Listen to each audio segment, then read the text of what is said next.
সবাই দেখছে যে রাজা উলঙ্গ, তবুও সবাই হাততালি দিচ্ছে।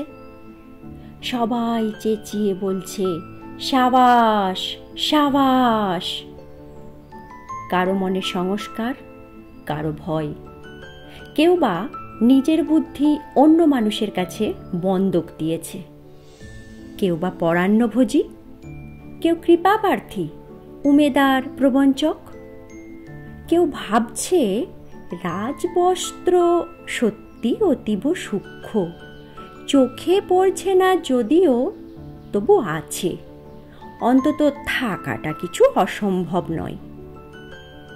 গল্পটা সবাই জানে, কিন্তু সেই গল্পের ভিতরে শুধু প্রশস্তি বাক্য উচ্চারক কিছু আপাদমস্তক ভীতু, ফন্দিবাজ অথবা নির্বোধ স্তাবক ছিল না।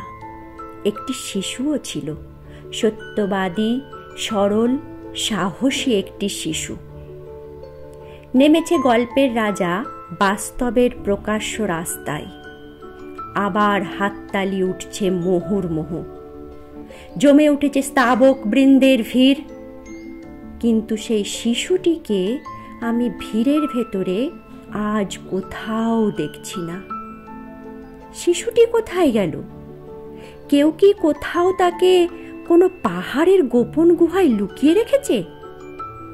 নাকি সে পাথর, ঘাস, মাটি নিয়ে খেলতে খেলতে ঘুমিয়ে পড়েছে দূর কোনো নির্জন নদীর ধারে কিংবা কোনো প্রান্তরের গাছের ছায়ায়?